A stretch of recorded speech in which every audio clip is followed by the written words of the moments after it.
मैंने आपको last lecture में ये तो बता दिया था कि जो सीपीसी है वो कहाँ कहाँ लगेगी और कहाँ कहाँ नहीं लगेगी। ठीक है, मैंने आपको ये बताया था कि जो सीपीसी है वो पर्सनल लॉज पे कहाँ लगती है, मैरिज के मामले में, डिवोर्स के मामले में, मेंटेनेंस के मामले में लग जाती है। ठीक है, स्टैट्यूटरी लॉज पे लगती है, समझ रहे हो, और टॉर्ट्स पे लगती है, कस्टम्स पे लगती है। कहाँ नहीं लगती, सेक्शन 6 की बात की थी हमने, सेक्शन 5 की बात की थी हमने, रेवेन्यू मैटर्स के मामले में नहीं लगती है। ठीक है, टैक्सेशन के मामले में नहीं लगती है। तो वो जो हमने बात की थी वो तो आपको क्लियर हो गया।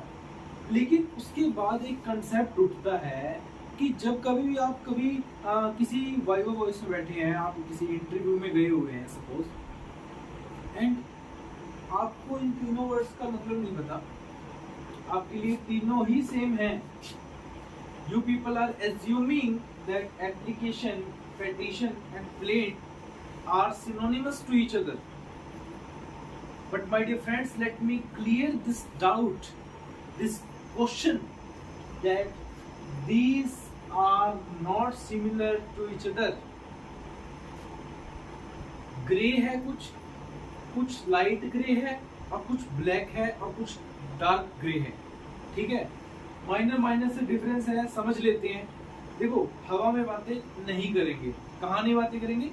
हवा में नहीं करेंगे। कहाँ करेंगे? ग्राउंड लेवल पे, बोर्ड पे बातें करेंगे। सुप्रीम कोर्ट की जजमेंट के साथ बातें करेंगे। बेफालतू में आपका टाइम वेस्ट करने के लिए यूट्यूब पे वीडियो नहीं बना रहा हूँ।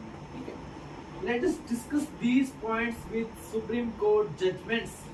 सो माय डियर फ्रेंड्स, सबसे पहला केस हमारा आता है श्रीमती बेबी देव वर्सेस अजीत देव 2007 का, गुवाहाटी हाई कोर्ट का लैंडमार्क केस है। ये लैंडमार्क जजमेंट है जिसमें कि ऑनरेबल कोर्ट हमें बताते हैं कि जो एप्लीकेशन है और जो पेटिशन है, these both terms are synonymous to each other. जब हम हिंदू मैरिज एक्ट में जाते हैं, हम क्या वर्ड देखते हैं? क्या हमें वहां पे प्लेंट दिखता है कहीं पे? नहीं, हमें प्लेंट नहीं दिखता है, हमें दिखता है petition. Although it ends with degree, but starts कहाँ से होता है? स्टार्ट होता है पेटिशन से। तो पेटिशन एंड एप्लीकेशन इस जजमेंट के अकॉर्डिंग ये दोनों टर्म सिनोनिमस है, इनमें कोई फर्क नहीं है। They can be used interchangeably. Okay, लेकिन जो प्लेंट है वो इसका पार्ट नहीं है, वो इससे अलग है। ठीक है, तो ये जो पोर्शन है एप्लीकेशन एंड पेटिशन का, ये सिमिलर है, but plaint is not similar to this terms. Okay, दूसरा केस हमारा आता है Premraj versus Ramcharan 1974 supreme court. इस केस में बेसिकली जो ऑनरेबल कोर्ट है वो बताते हैं कि जो एप्लीकेशन होती है, basically it is a request to judicial officer regarding a relief claim. जो उसने रिलीफ क्लेम किया है, उस रिलीफ के रिगार्डिंग एक एप्लीकेशन को हम क्या मानते हैं? एक रिक्वेस्ट मानते हैं कि ये जी रिक्वेस्ट की गई है। ओके, इस जजमेंट के अकॉर्डिंग ये है। If we talk about what do you mean by plaint, so plaint is a creation of section 26 of CPC. Section 26 CPC का जो है वो बात करता है कि प्लेंट क्या होती है। अगर आपको कहा जाए इन एन वाइवा वॉइस और एनी इंटरव्यू, अगर आपसे कहा जाए कि अगर एक पेटिशन है और पेटिशन को प्लेंट बनाना है, then how is it possible? कैसे ये पॉसिबल हो सकता है? तो पेटिशन को आप प्लेंट कैसे बना सकते हैं my dear friends? When it is followed by order 1, order 2, order 6 and order 7।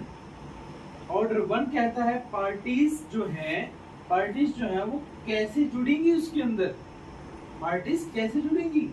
Order 2 कहता है कि क्लेम कैसे होगा।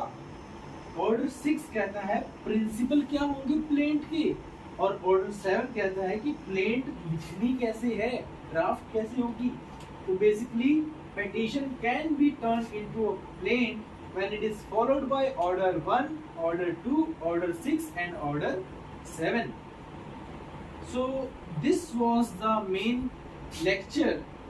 If I were to conclude this lecture, I will say that application जो है वो एक जीनस है और जो हमारी पेटिशन है ये एक स्पीसीज है, ओके। और plaint is a creation of CPC section 26।